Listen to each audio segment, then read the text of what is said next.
Am known as Ryan, aged 20 and 8. In the passing years, I have endeavored to maintain a modest presence at gatherings of kin. That I harbor any ill will towards my kin, nay, but rather, let us say I have long been cast in the role of the letdown, a title bestowed upon me in days of yore. Not a life adorned with the trappings of grandeur, I am unwed and childless, nor have I ventured into the esteemed realms of law or medicine as have my kin. Realm of technology, I ply my trade, oftentimes as a solitary artisan, finding solace in the tranquil cadence of existence. My Aunt Linda, the sovereign of familial perception, silence begets defeat. She did lean into my window that fateful afternoon and did whisper, "Strive not to bring shame upon us this eve." I merely smiled and gave a nod of understanding. Then I ceased the engine's roar, alighted from my chariot, and strolled to the rear compartment, where I retrieved the confection I had bespoke, the assortment of meticulously wrapped tokens of celebration I had procured with mine own coin, and, perchance of utmost significance, the key to the rented hall of festivity I had secured weeks prior. Then I returned to mine chariot, secured the portal, and didst depart forthwith. The gathering was in celebration of my cousin Emily's coming of age, the youngest scion of Aunt Linda, and the cherished jewel of our kin. With grades that soar to the heavens, a physique that captivates, beauty that enchants, and attire that is ever so immaculate, Emily possessed a certain sweetness, which rendered the entire affair far more intricate. She did beseech me, not her mother, to assist in the arrangement of her natal day celebration. She did declare a desire for a gathering most serene, devoid of extravagance. Something that resonated with her spirit, not another soiree where Aunt Linda showcased her as if she were a mere ornament of society. Thus did I seize the reins with subtlety, securing a venue by the tranquil lake, procuring her favored confection from a nearby bakery, selecting gifts I knew would delight her heart, and even crafting little Polaroids from her youthful days to adorn the chamber. It was destined to be a night of simplicity and beauty. Yet, the matter concerning Aunt Linda is such that naught exists beyond her own self-interest. And when I did impart to her in the past week that Emily desired a more subdued affair, she did feign mirth and declared, "Oh Ryan, thou needst not shield her timidity. She shall surely delight in the designs I have conjured." I ought to have resisted with greater fervor. Yet at this juncture, I had grown accustomed to being overwhelmed. Verily, I was unaware of the true nature of my intentions until the morn of the festivity, when a most perplexed caterer did ring me, inquiring about the arrangements for the occasion. It appears that Aunt Linda hath taken it upon herself to engage a party planner, a photographer, and a DJ as well. Prepared to journey forth to a most splendid gathering place, a grand banquet hall situated at the far reaches of the town. She was blissfully unaware that I had already secured the deposit for the lakeside venue. Perchance she did, yet cared not a whit. Upon sending her a missive inquiring about the matter at hand, she responded with a gesture of approval and words of reassurance, yet the subtext was clear, a silent decree to withdraw, mere commoner. I did impart my words unto Emily. She did express a sense of disappointment, yet it bore the weight of inevitability. "Attend to the gathering you have resolved upon," she did declare. "If it be but we and a handful of souls, that shall suffice. I yearn to dwell among those who truly understand my essence." Thus was the scheme devised. Or it was until I didst arrive at Aunt Linda's abode to lend mine aid with conveyance, for I am a simpleton who yet believed, perchance, that things might be redeemed. In that moment, she did lean through the window, clad in her cardigan adorned with golden accents, bestowing upon me a smile that was both tight and knowing, as she softly intoned, "Strive not to bring shame upon us this eve." As though I were but a servant. As with all my endeavors prior, the scheming, the coin, the toil, bore no weight whatsoever. That was the final straw, perchance the moment fate hath decreed to test my patience. As I didst depart with the confection and the offerings, along with the key to the true abode, mine device did buzz with missives from my mother inquiring as to my whereabouts. I chose to remain silent. Upon my arrival at the tranquil lakeside, I didst unlock the venue and arranged all in accordance with the plans laid forth by Emily and myself. Gentle illumination. Wall adorned with images. Her cherished melodies softly resonating in the air. A table laden with bespoke little gift bags, crafted through the toil of a sleepless night. The confection appeared most splendid. Sweet cream adorned with layers of ruby fruit, cloaked in gentle hues, bearing the inscription of 18 splendid years in elegant, flowing script. I filled a vessel with effervescent nectar and took my place upon the brink of a chair, biding my time. Half an hour hath elapsed. Then, an hour hence. Then I received the missive from fair Emily. All are but idle, lingering in stillness. What dost thou inquire of? Pray, tell me the tale that hath unfolded. Mine belly did plummet with great dismay. I did summon her. Silence prevails. Then I summoned my mother. Upon the second toll, she did answer the call. Whither dost thou wander? She didst hiss, as though I had forsaken a field of strife. All are gathered here. Lo, fair Emily doth weep, and thy aunt is filled with wrath. I didst swallow with great difficulty. Here I stand at the appointed place, the one that fair Emily did request. What stage dost thou speak of? She did protest, her nerves laid bare for all to see. All souls gather at the Goldview Banquet Center. She did not desire the Goldview. She did declare a desire for something modest in size. Lo, I secured it many fortnights past. She did entreat me to do so. There did ensue a moment's silence upon the line. A lengthy discourse. Then, prithee, thou didst not share such tidings with another soul. Your aunt had a grand design laid forth. Nay, I did declare, my voice growing ever more subdued. She had a scheme devised for her own delight. Not for fair Emily. I did sever the connection. I gazed upon my device for a spell, observing the unheeded missives accumulate in silence. A handful of kin inquiring if I fared well. One from my dear Uncle James inquiring if I was engaging in yet another mischief. At last, a missive from Emily doth arrive. May I grace your abode with my presence? I did send her the location of the true gathering place. 15 minutes hence, she didst enter through the portal.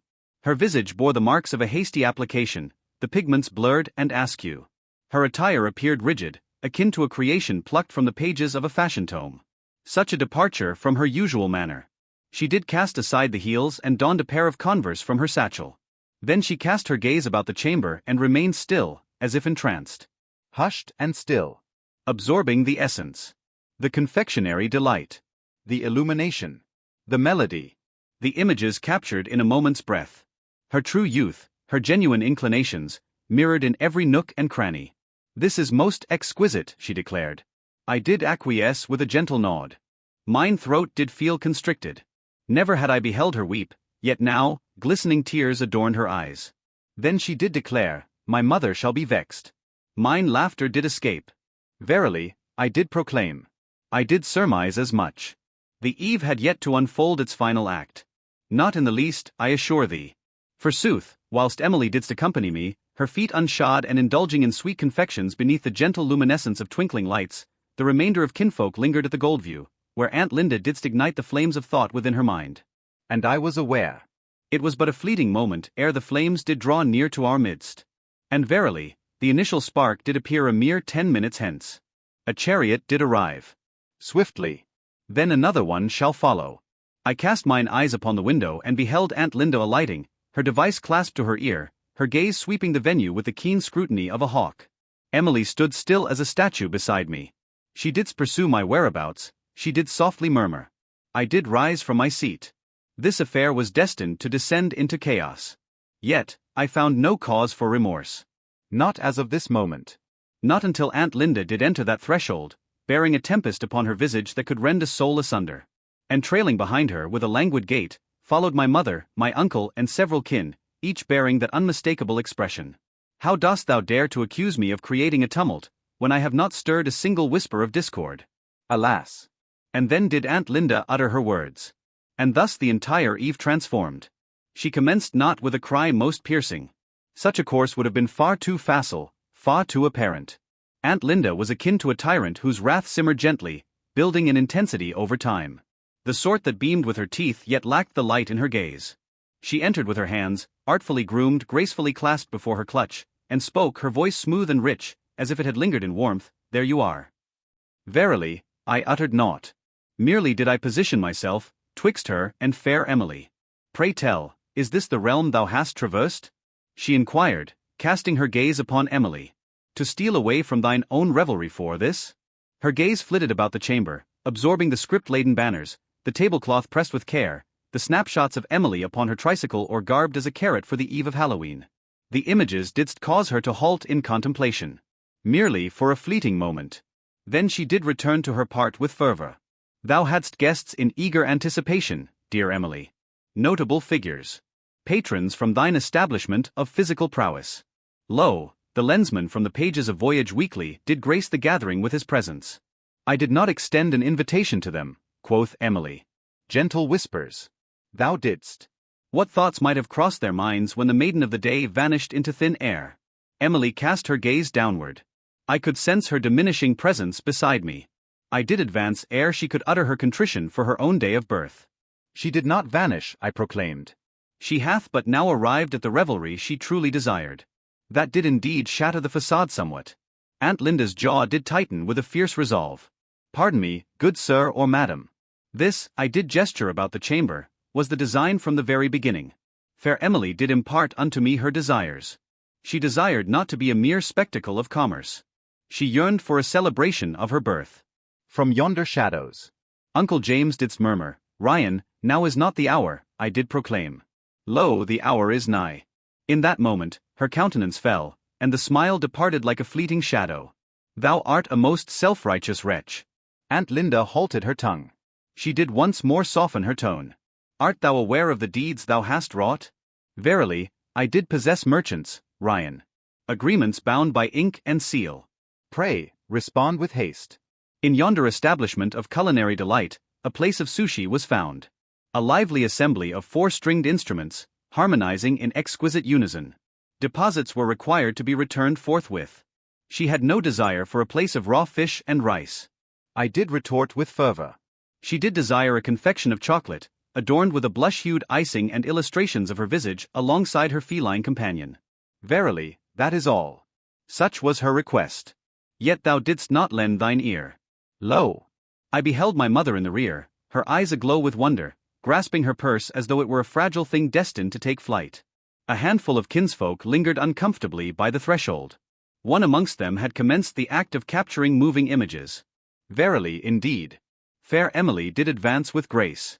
Verily, I did express my desire for naught of grand stature, dear mother. Aunt Linda did cast her gaze upon her. Thou hast spoken thus. Yet thou didst not intend it. Thou art reticent. At times, thou art unaware of what truly serves thy best interest. And thus it is well enough. Thus, I take upon myself the mantle of decision-making. Thou art the master of thine own fate, quoth Emily. Her voice did break asunder. Yet she did not retreat. Thou didst desire that revelry. Thou didst desire the artist of the lens. Text thou didst desire all to behold the flawless visage of my being. The hush that ensued struck with the force of a blow. Aunt Linda appeared as though she had been struck with a grievous blow, yet she endeavored to maintain her composure. She drew in a trembling breath and turned her gaze upon me once more.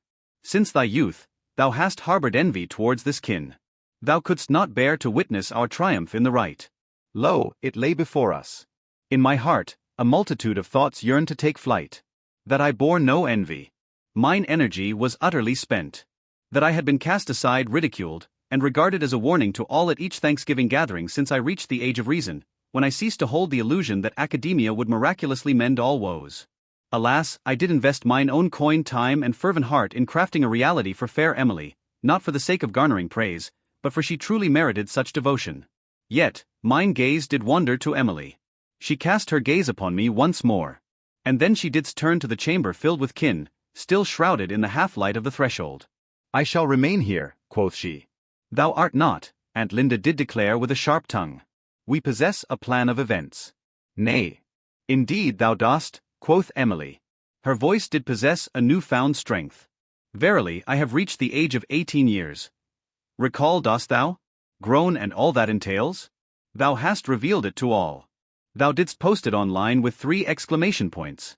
Mine mother didst draw in breath with astonishment. One did suppress a chuckle.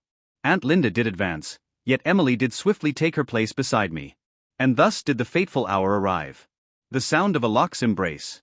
The boundary drawn upon the earth. It stirred within my breast. That thrill one experiences when the lesser favored begins to rise against the odds. I endeavored to grant thee thy desires, Emily did continue. Upon my form, I did don the garment. I didst smile. I did comport myself with kindness. Yet thou didst manage to turn the celebration of my birth to thine own narrative. Verily, I took my leave. Pray, dost thou truly seek honesty? It doth seem as though an age hath passed since I last inhaled the sweet air of freedom. Aunt Linda stood still as a statue. She did tremble with a quaking heart. Not with sorrow. Yet with great wrath. The tempestuous wrath that arises from the inability to steer the tale. Dost thou believe this to be liberation? She did emit a sound most serpentine. This is but a folly of the mind. Thou art casting aside all that I have wrought for thee. All that I have relinquished. For what purpose dost thou inquire? Forsooth, for him. She didst direct her finger at me as though I were but a wretched creature, laid low upon the path. Ryan did lend an ear, as Emily spoke with a certain simplicity. That is a sentiment I find lacking in others. Silence reigned once more. Dense and cloying silence. One might perceive the gentle hum of the string lights, whispering their secrets from above us. Then Aunt Linda didst burst forth in mirthful laughter. A brief, incisive utterance. Thou shalt surely rue this decision. Thou and thy companion. She didst turn and tempestuous exit made. A handful of kin did pursue her steps. Some remained in a state of suspension, perplexed as to which faction to align themselves with. My mother tarried for a brief spell, then exhaled a weary sigh and departed with a gentle shake of her head, murmuring softly of familial strife beneath her breath. And thus, it was but we once more. Thou art but a mere reflection of thyself, O fair Emily. And a chamber brimming with genuine, unrefined, flawed recollections. She didst take her seat beside me and lifted a forkful of cake to her lips. She shall pursue thee with great fervor, dost thou not perceive that? I did incline my head. Art thou prepared for such a venture? Upon gazing upon her visage, a sensation long dormant stirred within me, as if for the first time in many a year, I might truly exist. Here I stand, in the present moment. Yet, I was wholly unprepared for the lengths to which Aunt Linda would venture to ensure that I lamented each fleeting moment of it. Emily did not linger in that place for long thereafter. Perchance a span of 30 minutes. For a span ample enough to savor a few slices of cake, to let her cherished indie melody fill the air, and to ignite the diminutive sparkler candles I had prudently stowed away for such a moment. She captured the moment, extinguishing the flames, laughter dancing upon her visage adorned with sweet cream, and shared it upon her tail with a caption that proclaimed true revelry. Without artifice. No theatrical postures. Lo! There she sat, with legs crossed upon the floor, clad in socks of varied hues and a hooded garment, borrowed from the depths of my trunk. Once she departed, the place was enveloped in an unsettling silence. With a measured pace, I tidied the space, removing the Polaroids in a deliberate manner, and gently returning each to its envelope. My device didst ring with fervor once more, yet I chose to turn a deaf ear to its clamorous call. I foresaw the tempest that would ensue, yet I did not anticipate its swift onset, nor its unveiling to the gaze of the multitude, as it hath transpired. Upon my return to mine abode, I found my inbox brimming with missives. Missives of the digital realm, and proclamations upon the social tapestry. A missive from mine cousin Jake upon the realm of Facebook. Good sir, thou art quite the topic of conversation upon yonder next door. It appears that Aunt Linda had no intention of allowing the evening to slip away in silence. She hath unleashed a tempest, penning a lengthy and wrathful diatribe upon her public forum, accusing me of having abducted her daughter on the day of her birth, undermined a noble gathering, and wrought emotional turmoil upon a tender soul in her hour of need. She didst portray me as a wretched, tempestuous outcast, who did sever Emily from her kin and did wield the sweet pangs of memory to turn her heart against her own mother. Her captured moments from the grand feast, vacant seats, unblemished fare, her figure beside the music master, an expression of woe upon her visage. It garnered a multitude of responses and was shared far and wide. A handful of local guardians, well acquainted with her, did lend their voices in a chorus of compassion. One soul did pen, "What a lamentable tale! Mine heart would be shattered should such a deed befall my beloved daughter." She hath even marked my professional visage, asserting that I am unworthy to oversee the endeavors of community technology, citing my recurrent emotional tumult. That one did pierce the heart. Though my endeavors were modest in scale, I toiled diligently to cultivate a bond of trust with those who sought my services. Such a reputation, once marred, doth swiftly take flight. Upon perusing the missive, I did so twice with careful contemplation. Once more, I beseech thee. And once more. With every passing moment, a weight pressed upon my breast, constricting my breath. It was not merely that she spoke falsehoods. How swiftly it did present itself to her grasp. How she could so deftly weave the fabric of truth, rendering herself the hapless sufferer in this grand tale. For a fleeting moment, I pondered the notion of relinquishing it entirely. Merely navigating the currents of existence. In time, would not the memories fade into the ether, as if they were but whispers of the past? Yet, in the midst of my musings, a missive from fair Emily did arrive. She did traverse the confines of my chamber. They hath taken my device, my portable scribe, all that I possess. Anchored my spirit. Proclaimed that I lack the emotional fortitude to render my own choices. And in but a moment's time, she doth seek to have me removed from my exercise regimen until I amend my ways. In that moment, The weight of remorse struck me with the force of a dagger to the belly. This matter transcended my own self, becoming a tapestry woven with the threads of others' fates. She now chastised Emily for daring to exercise her own thoughts. Upon the morrow's light, I arose to find a multitude of messages awaiting my attention. Lo and behold, my mother of all souls, didst share Aunt Linda's missive accompanied by a remark most passive-aggressive. Verily, I have oft proclaimed that Ryan doth require assistance. Mine uncle did hold it in esteem. A handful of my kin did utter ambiguous sentiments, lamenting the sorrow when blood doth turn against its own. None did inquire of me the true course of events that transpired. All but one soul. Sarah, a former caretaker of Emily, who graced our youthful days with her presence oftentimes. She did send a missive, having beheld the proclamation. It doth not resemble thine essence. What dost thou seek to uncover in truth's embrace? I dispatched unto her the likenesses captured in time. The true ones. The confection of delight. The adornments. Emily doth laugh with mirth. I am filled with gentle joy. Thus, I dispatched unto her the captured images of Emily beseeching to visit my abode. For her gracious expression of gratitude towards me. Of her utterance expressing a desire to depart from that place. Sarah did reply, albeit with but a single line. Allow me to offer my assistance. At the outset, her meaning eluded me. Yet, 2 hours hence, she did unveil a tale most contrary upon her public page, adorned with tags and accompanied by proof most compelling. She penned a tale of how Aunt Linda had ever so meticulously overseen the affairs of Emily's existence. How she wielded guilt and dominion, cloaked in the guise of care.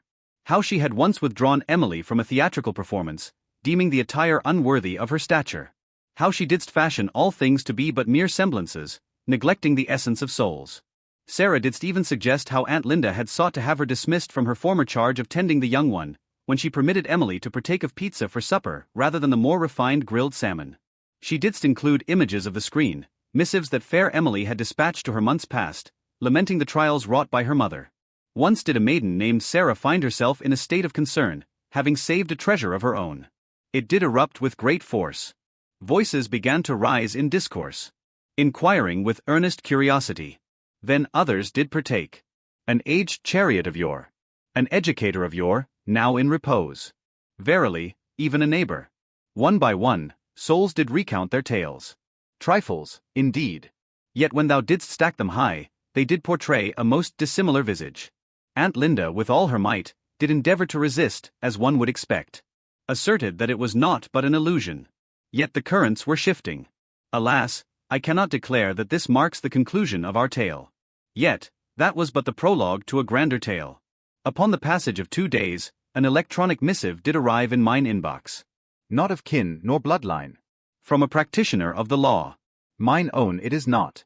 Her possession. It seems that Aunt Linda's ire hath grown beyond mere vexation. She did desire to bring forth a suit against me. Upon beholding the lawyer's name in my inbox, I remained untroubled and composed. Mine stomach did plummet with a sudden dread. Verily. Yet, after all that Aunt Linda had cast upon me, this seemed most assuredly destined to transpire. She had ceased her attempts to bring me lowly shame. She sought to bring about my downfall.